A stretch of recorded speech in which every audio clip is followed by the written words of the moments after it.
All right, let's jump right in. We're going to explore something pretty fascinating today, how an ancient West African myth called the Pact of the Seven Gods actually gives us this incredibly powerful and really relevant blueprint for shared power and leadership, even now.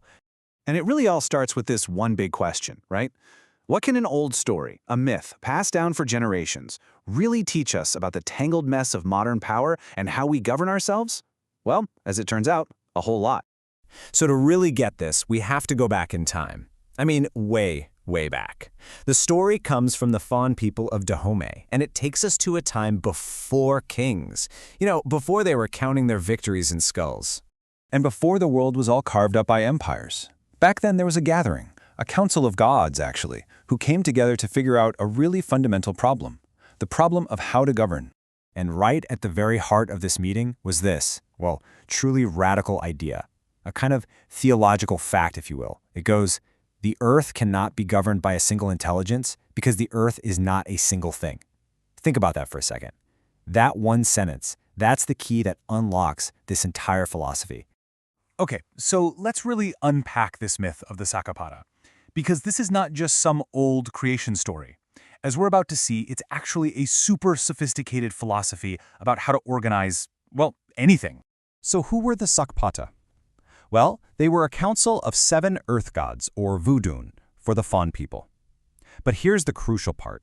They weren't a single entity. Not at all. Each one was basically the boss of their own domain. One for disease, one for forests, one for markets. No single god had all the power. And they came together not to dominate each other, but because they knew they were incomplete on their own. So this myth, it gives us this really elegant and honestly powerful framework for how to govern. It's all built on 3 main pillars. So let's decode this story into a model we can actually work with. The first pillar is competence. And the principle here is just so simple, but so profound. Legitimate authority, the real right to make decisions, comes from what you actually know and what you can do. It's not about your fancy title or where you are on the hierarchy. It's about genuine expertise. Pillar number 2, the council, just builds right on top of that. This is the structural piece, the thing that protects against, and I love this phrase, the tyranny of the single mind. The whole idea is that a group of diverse, competent people will always make better decisions than any single genius working alone. And then, holding it all together is the third pillar, the covenant. Now, this is not a contract you sign and file away. No. Think of it as a living, breathing agreement that binds all these different powers together. It needs constant attention, mutual respect, checking in with each other to actually work.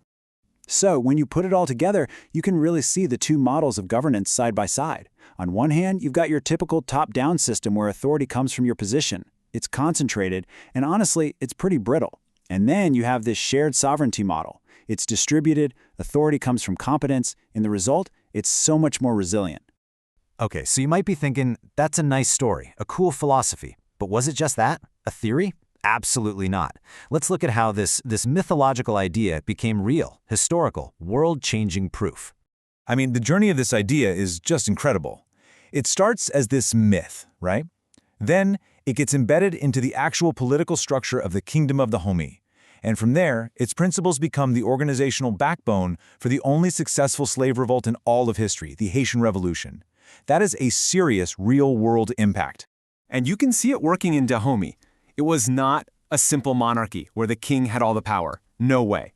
The king's authority was intentionally balanced by a whole network of other power centers. You had the Queen Mother, who had her own sovereignty, the famous Agoji female soldiers, an autonomous military force. Even market women and Vodun priests held real political power. It was this incredible, complex web of distributed authority. But this philosophy didn't just stay in Africa. It traveled. As the source material puts it so powerfully, the Vodun crossed the Atlantic in the bodies of the enslaved. And over there, in the Americas, it became the essential resource, the tool for resisting the most absolute single authority imaginable, the slave plantation. And the connection to the Haitian Revolution is so direct, it's stunning. The idea of the council, that's the network of revolutionary leaders like Louverture and Dessalines. The covenant, that was the binding ceremony at Bois Caiman that kicked everything off. This ancient philosophy literally provided the organizational structure for the entire revolution. And all of this led to one year, 1804. That's the year Haiti became the world's first free black republic. It's a direct, world-shattering result of these very principles: shared power, competence, covenant, being put into action against truly impossible odds. So, okay, an incredibly powerful history. But what does it have to do with us, right now? Well, that's the thing. This ancient wisdom isn't just history. It's a really practical and frankly urgent blueprint for the challenges we're facing today. We can actually boil all of this down into 4 key design principles for anything we're trying to build today.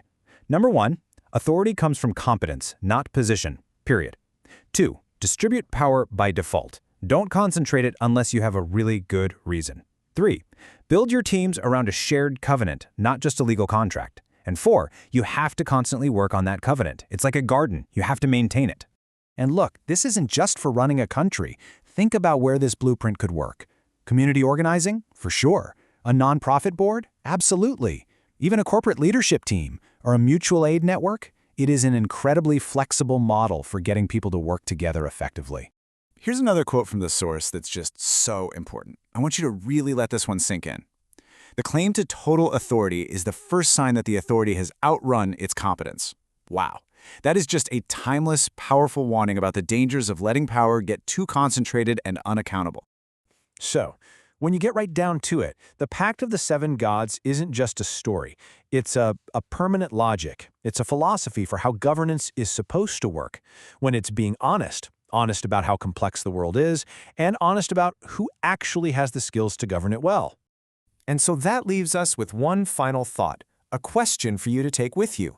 Think about your community, your company, your project, whatever it is. It has its own different domains of knowledge, right? So the question is, who holds that knowledge? And maybe more importantly, are they at the table? Are they part of the council?